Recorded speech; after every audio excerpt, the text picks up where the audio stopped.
നമസ്കാരം. എല്ലാവരും അറിയേണ്ട ഒരു ശാസ്ത്ര തത്വമാണ് നിങ്ങളുമായി പങ്കുവെക്കുന്നത്. ചൊറിയണം, തൊട്ടാൽ ചൊറിയുന്നത് എന്തുകൊണ്ട്? ചില ചെടികൾക്ക് മുള്ളുകളുണ്ട്. ചില ചെടികൾ തൊട്ടാലുടൻ വാടിപ്പോകുന്നു.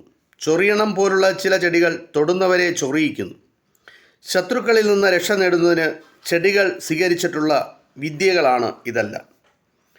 മറ്റു ചെടികളുടേത് പ്രതിരോധ മാർഗമാണെങ്കിൽ ചൊറിയണത്തിൻ്റേത് അങ്ങോട്ടുള്ള കടന്നാക്രമണമാണ്.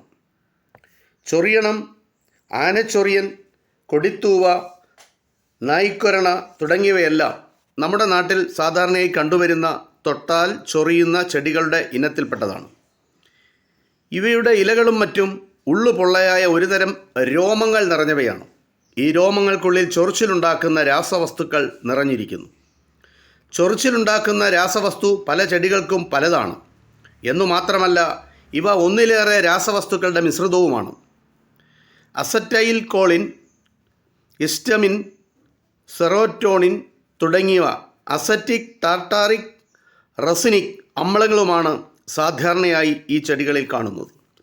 ഇവയുടെ രോമങ്ങൾ ശരീരത്തിൽ മുട്ടുമ്പോൾ ആ രോമത്തിൻ്റെ തുമ്പ് ഒടിയുകയും ഈ വിഷം നമ്മുടെ ശരീരത്തിലേക്ക് കുത്തിവെക്കപ്പെടുകയും ചെയ്യുന്നു. ഇതിൻ്റെ ഫലമായിട്ടാണ് ചൊറിച്ചിലുണ്ടാകുന്നത്. ഈ ചെറിയ ശാസ്ത്ര അറിവ് നിങ്ങളുമായി പങ്കുവെക്കുന്നു. നന്ദി, നമസ്കാരം.